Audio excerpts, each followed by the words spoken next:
Welcome, everybody, to the Bush and Me show. It's our week 3 segment show. There you go, Bushy. How you feeling, Bush? Hey, I'm straight. I ain't even gonna lie to you. I'm feeling good. NFL was a little crazy last week, but man, I'll let you go ahead and get into it. But I'm excited to kind of talk about all this. Very excited. We're going to start off with what's new after week 2. Injuries jump out the most. Man, I've never seen more ACLs, MCLs really, but injuries as a whole. And it was mainly on Sunday. You had Saquon Barkley, just a short list. Saquon tore his ACL.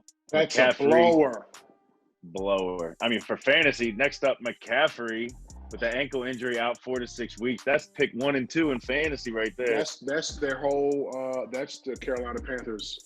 They built their whole offense around that guy.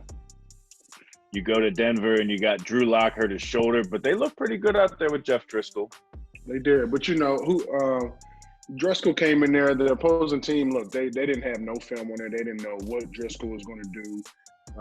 Come next week, they're going to know Driscoll's tendencies. They're going to know what he likes to do. They're going to have a plan for him. So let's see. That's fair. He won't have Cortland Sutton to throw the ball to. Another ACL injury there. Then we get to the San Francisco 49ers. Whole team got blisterated. Jimmy Garoppolo, high ankle sprain. You got Raheem Mostert, sprained MCL.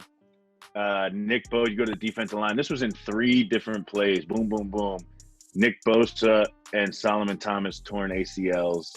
A lot of injuries there. Then you go to Tyrod Taylor. You got doctors out there injuring the players. Like, it ain't bad enough on the field.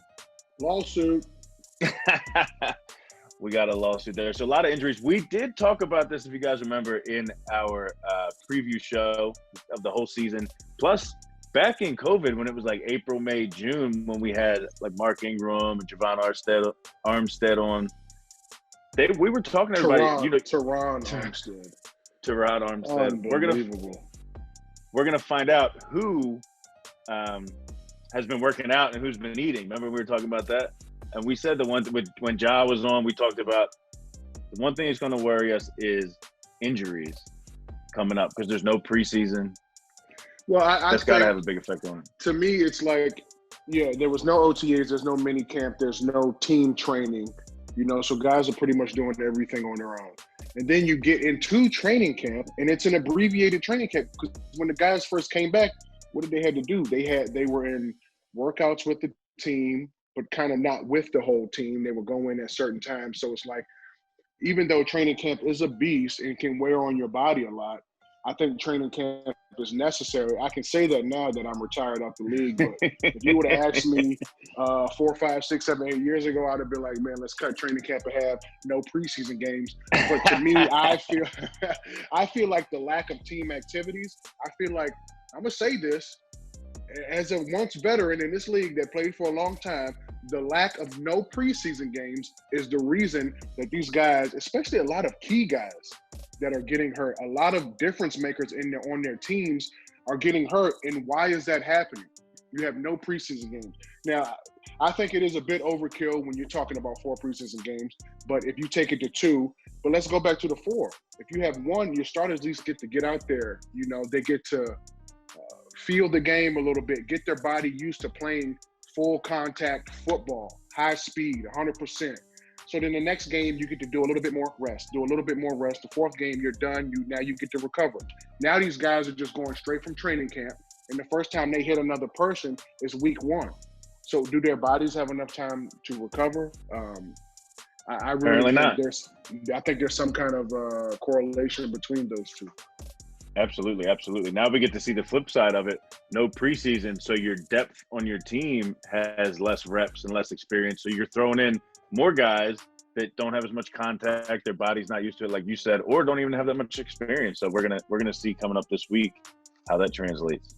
Yeah, I really think the no preseason games and the abbreviated training camp is kind of also exactly the 2 points you just made. But then let's look at the timing aspect of some of these teams out here, especially your older players who kind of rely on some of those preseason games. I'm looking at a guy like Drew. I'm looking at Tom. It just seems like things aren't really clicking right now. And it's not just the older guys; it's some of the younger ones as well. But I think some of the younger quarterbacks are able to lead their teams to victory. They got, the way they approach the game is a little bit different. So I don't know, man. The next couple of weeks will really be a telling time in the NFL.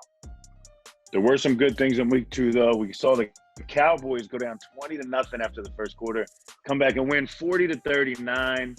One of the most obscure onside kicks I've ever seen. The ball was just rolling. You were part of one of the most, you could say, one of the most famous onside kicks.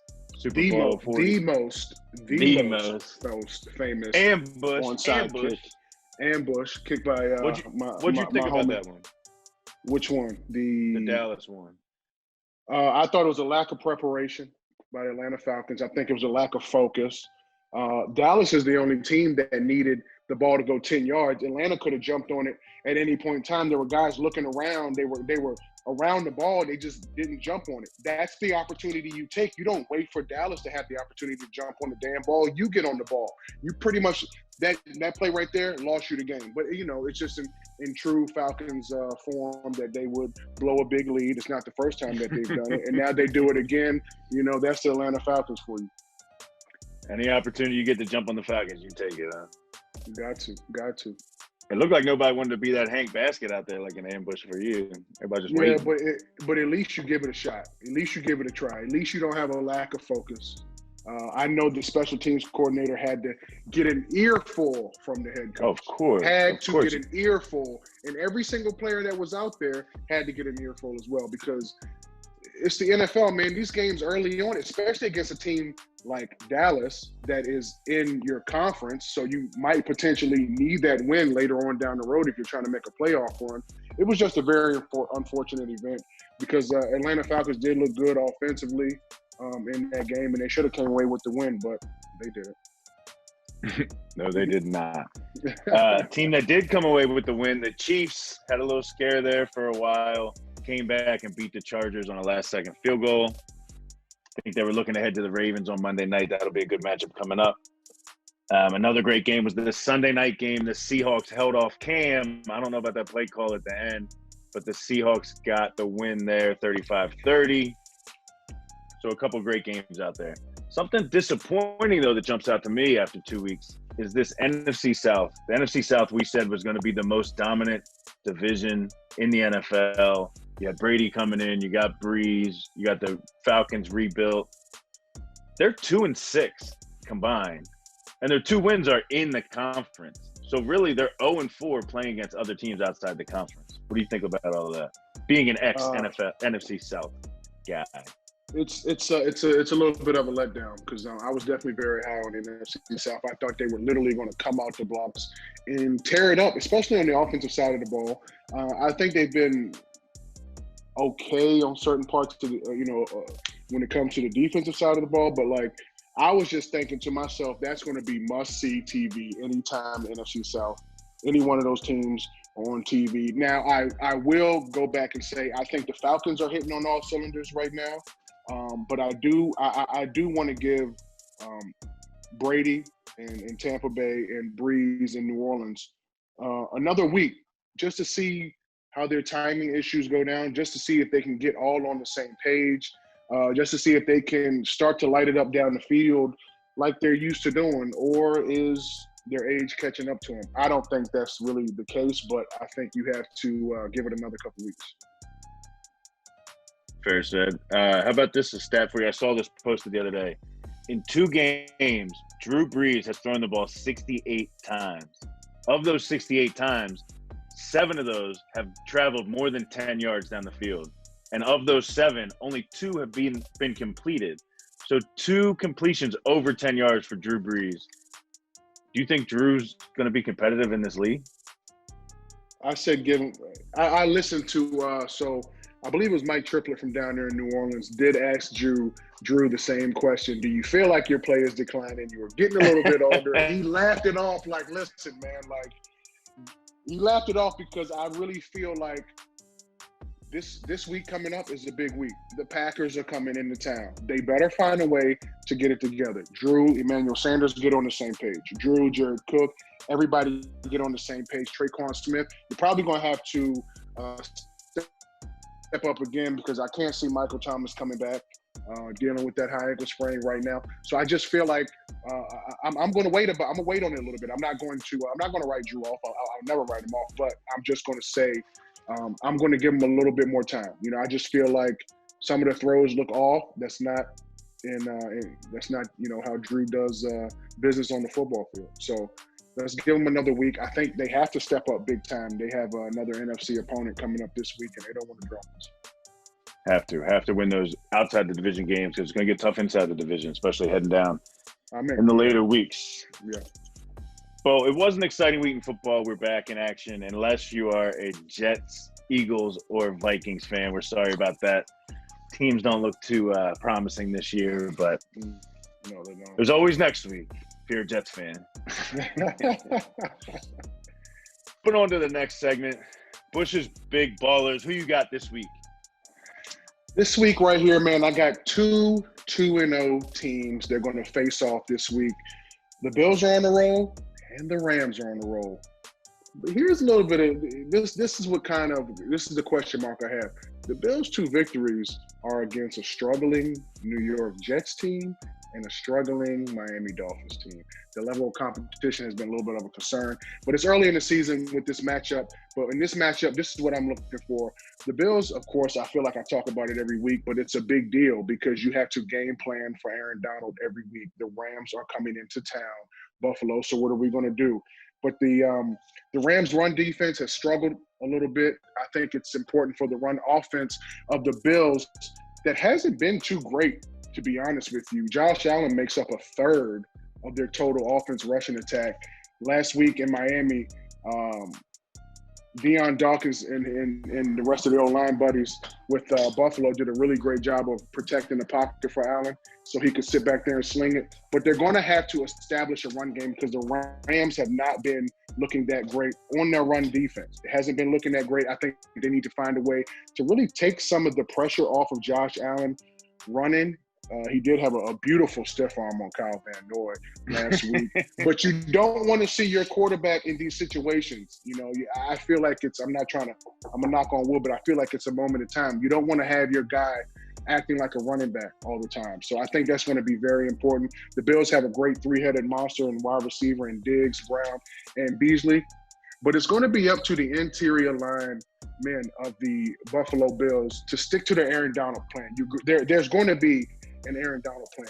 And then you got to find a way to handle one-on-one the matchup of Brockers. He's a really good side-to-side rusher. He gets up the field really well. So that's really the challenge for Spain, Morse, and Ford of the inside of the Bills' offensive line. For all you fantasy lovers out there who are loving these numbers that Buffalo and the boys have been putting up, they got a lot of work to do.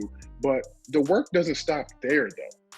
Same goes for the Rams offensive line coach, Aaron Cromer, which is my dog, who gave me an opportunity in New Orleans and then brought me down to Bears. You see me, I'm repping the colors today. But listen, the Bills have been having success on defense as well. 6 sacks, 4.5 TFLs. Bills are led really on their front defensive line by the 3 defensive ends, Mario Addison, Jerry Hughes, and Trent Murphy. They have the challenge of getting after the Rams. The tackles, Andrew Whitworth and Havenstein, are going to have to really kind of keep that dish good so Jared Goff has the ability to step up. He's going to probably hit it around 9, step up to 7. So that's going to be important because the DNs are really kind of creating the pressure for the Bills' defense. But Goff and his weapons are relying on the tackles to make sure that they can keep a nice, clean dish. It's an exciting matchup. This is an exciting matchup going into this week. It's really 2 juggernauts. So I'm excited about that matchup because one of these trains has to stop rolling. You got another one? Give it to me. I do have another one, and that's Steelers and Houston this week. Steelers are playing tough. They're 2-0, and Houston is 0-2. Listen up. My eyes are going to be glued to the offensive line here of Houston because who's going to get this team out of a funk? The offensive line. who can lead this team up and down the field, and that's the offensive line. The reason the Houston Texans will roll into Heinz Field and win this game is because of the offensive line. Now, let's give you a little bit of stats on Pittsburgh's defense. 10 sacks in 2 games. That's 5 a game for all you mathematicians out there. They have 3 interceptions. And here's the thing that really kind of caught me off guard. 24 TFLs, in 2 games. That's insane. Their inside linebackers are Bush and Williams. They're pretty stout. But the outside linebackers are the guys you have to look forward to, that you have to really have a plan for. And that's the Watt brother. That's the younger. Is it the youngest Watt brother? There's so damn many. There's 3 of them, right? It's the second or the third. I believe he's the youngest. Okay, well, anyway, T.J. Watt and Bud Dupree, they are going to make a tough day for Laramie Tunsil and Howard as the tackles of the Houston Texans. Tunsil and Howard, they really have to find a way to make these guys a non-factor on the edge, because the edge is an issue. The edge is an issue, but inside, okay, for the Houston Texans, Sharping, Martin, and Fulton, you got to keep Stephon Tuitt and Cameron Hayward on the line of scrimmage, because if you get pressure on the outside, any pressure on the outside, and get any leakage inside, it's going to be a long day for Deshaun Watson.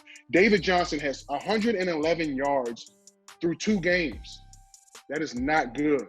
That's not a lot at all. But what's encouraging, though, he has 111 yards on 22 carries. That's 5 yards a carry.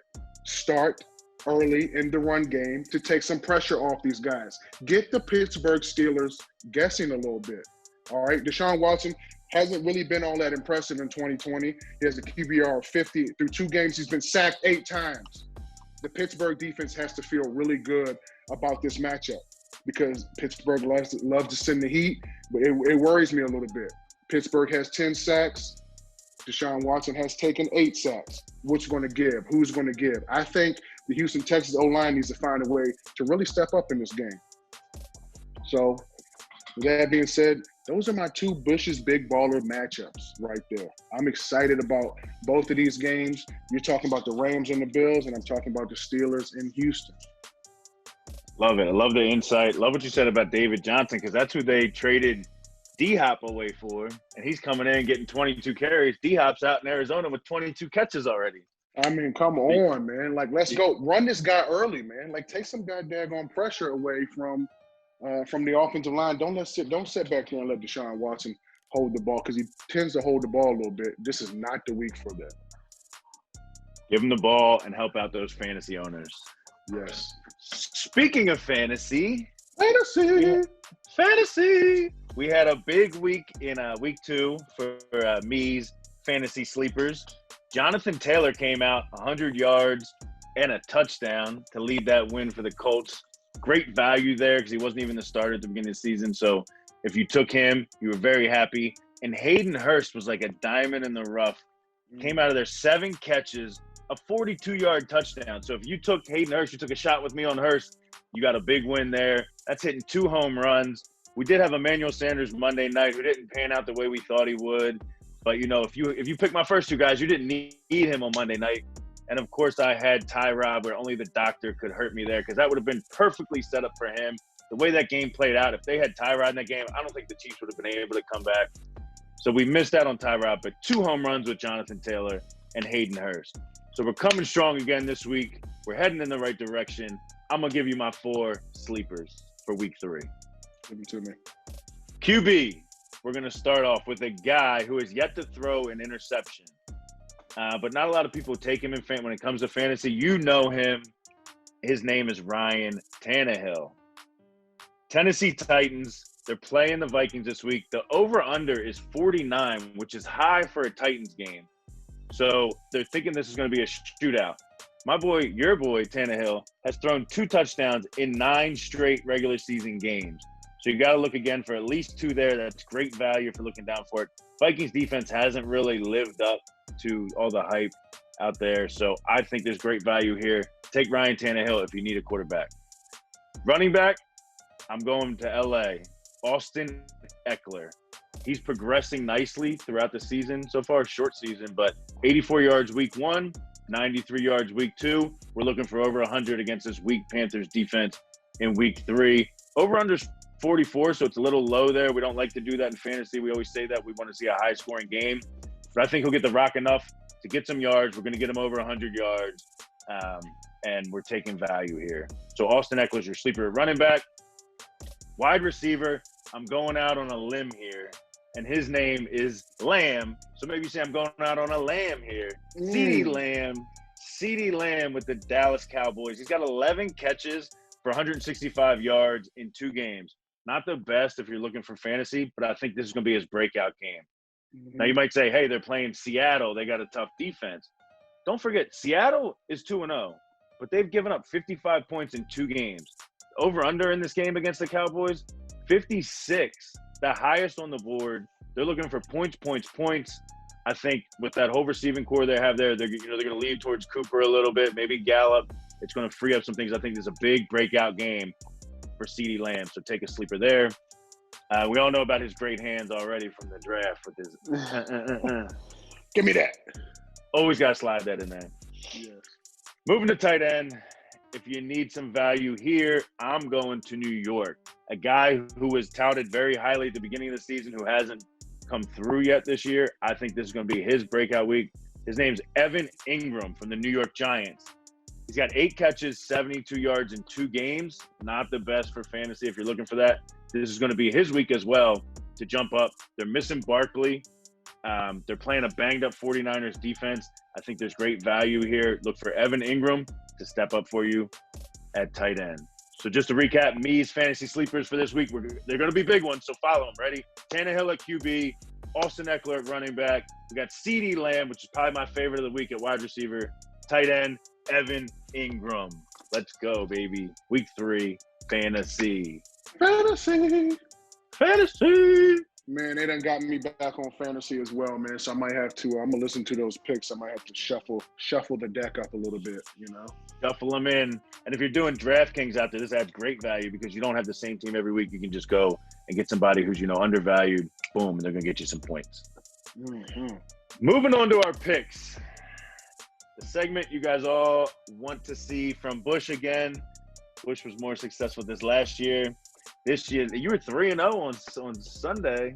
I mean, I was 4-0 if you're going to count the Steelers. I mean, Thursday night game. Bengals game, yeah. You were on a 4-game winning streak. You're 7-4 overall. I am 4-7, so I got a 3-game margin to make up. Listen, the public is on fire right now. Vegas is hurting.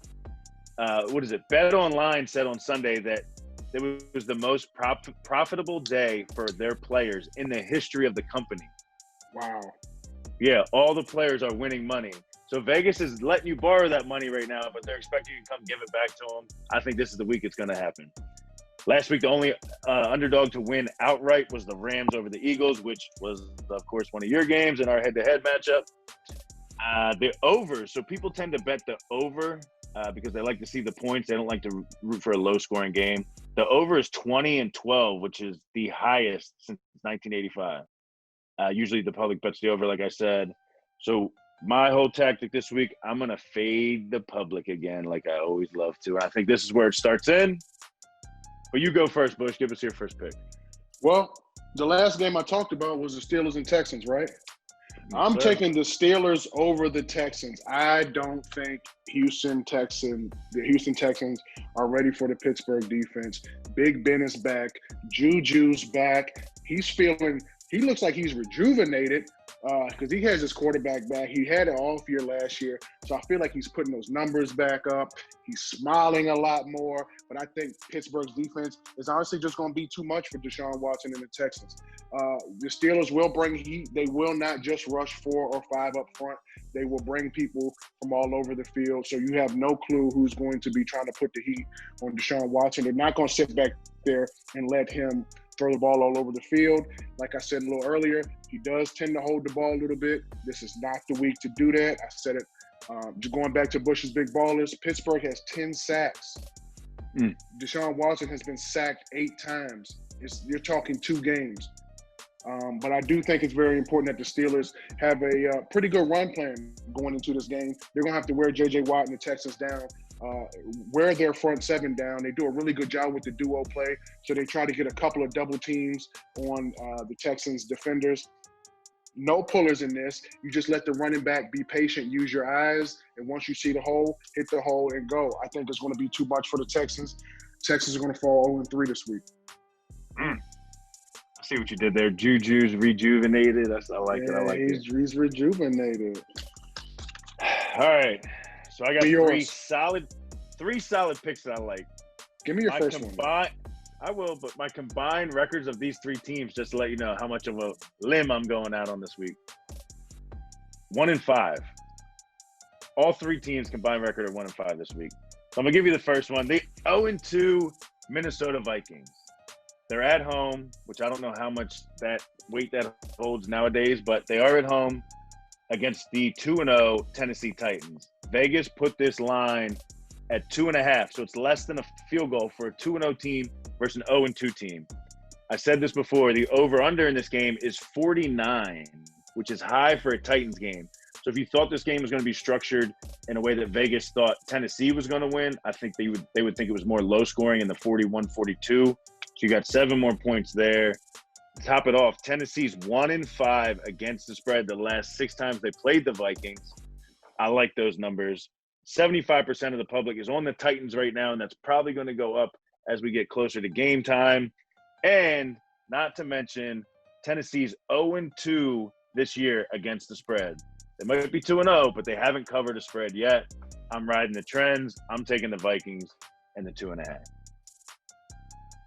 That's solid. I really think it's kind of it's the Vikings' time to play some football, to show up and kind of get back to the form that they were. So I'm not going to disagree with that pick. Thank you. My turn.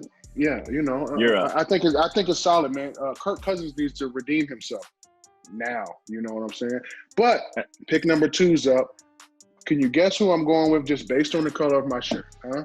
We're just gonna pour salt in the wound, Atlanta. I got the Chicago Bears coming in the Mercedes-Benz Stadium, whatever you call that place. It's not the real one. The Saints had the first Mercedes-Benz arena, whatever you want to call it, Superdome. But listen, Bears over the Atlanta Falcons this year. It's Trubisky time. When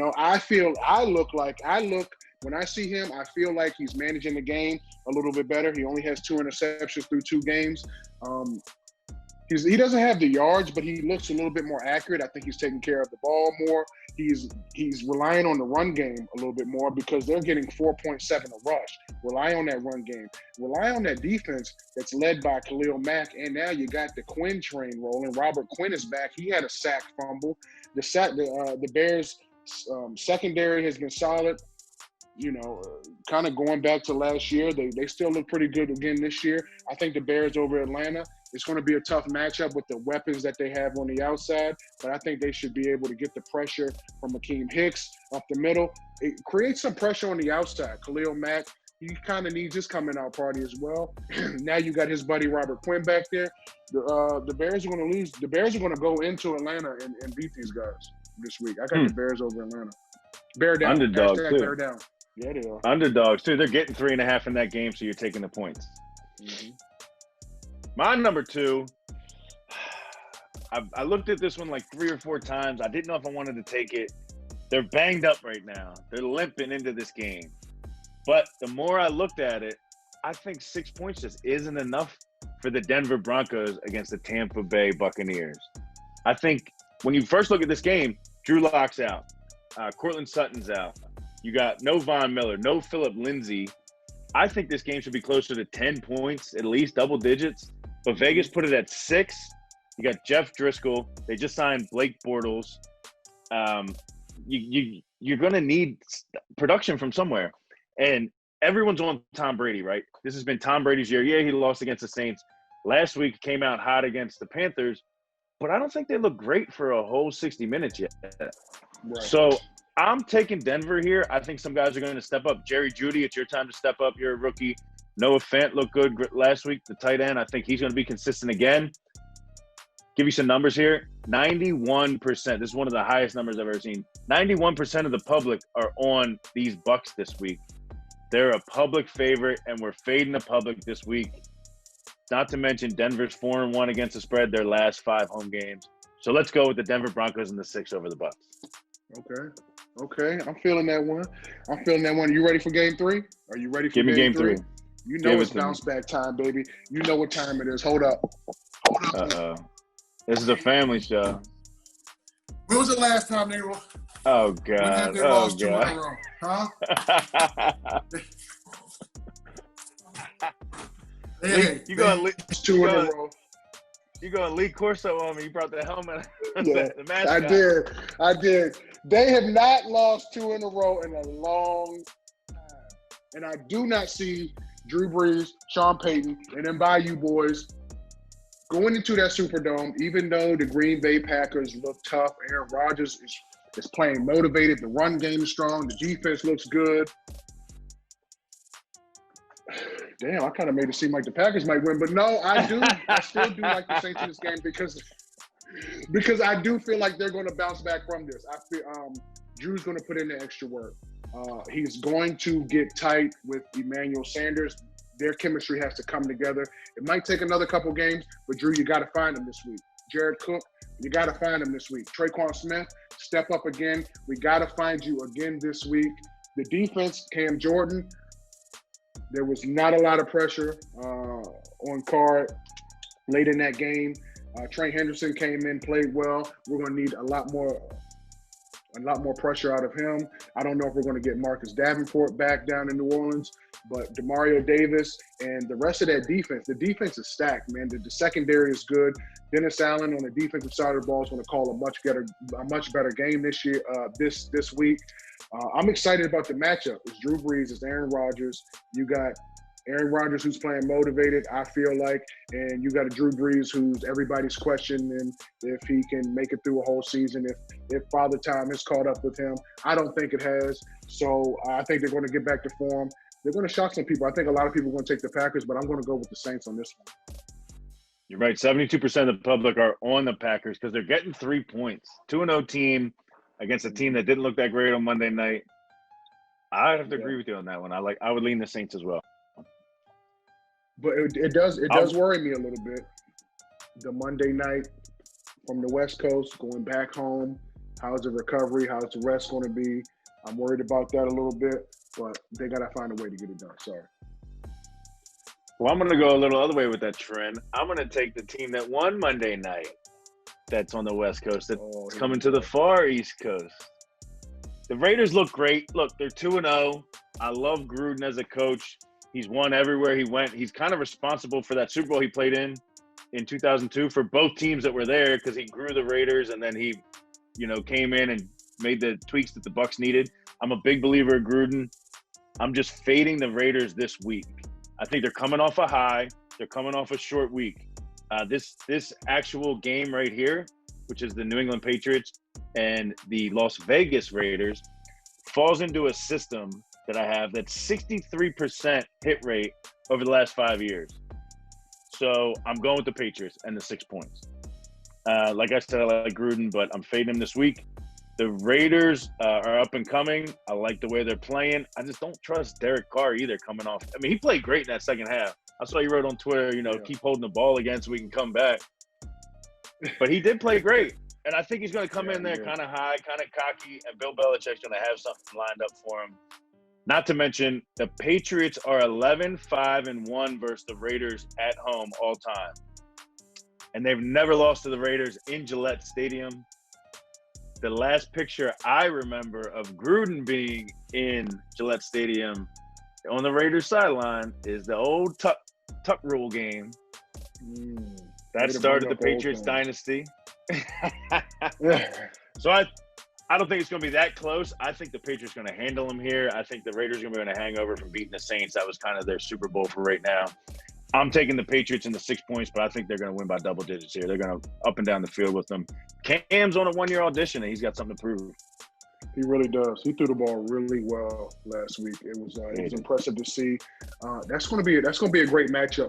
But I don't think this Raiders team has been coached by a coach like Gruden in a while. Gruden, I know he had those guys going. Gruden and Sean Payton are good friends. They respect the hell out of each other. And I think it's the same kind of way with Belichick as well. I think Gruden's going to have these guys going, but that's a solid pick right there. You really can't. It's hard to go against the Patriots at home. Yep. So there you have it. I'm going Vikings, Broncos, Patriots, 3 teams with not great records. And you're going Steelers, Bears, Saints. Who dat? Two teams you played for. Yeah, I gotta show love, baby. I gotta show love. I'm gonna take my Dolphins on the Instagram story tomorrow too. I'm trying to go 3-0, baby. 3-0. You feel me? Don't preview the picks. True that. All right, so there you guys have it. Week 3. Hopefully this helps you guys out. Your fantasy, your gambling, all the insights you need. Who should they tell? They should tell a friend. And then that friend should tell another friend. And that friend should tell another friend just to come on over to the Bush and Me party, man. We like to have a good time. Week 3. This is one thing I really asked for as a former player, and to see all these playmakers going down. Injuries, man. I don't want to. Every week people get injured, but the severity of a lot of the injuries last week, I hope it just doesn't happen, or I hope it, minimizes a lot. So I'm excited for week 3, baby. Let's get it. Let's get it. Bush and Me. Make sure you're following us. We We'll see you out. guys next time.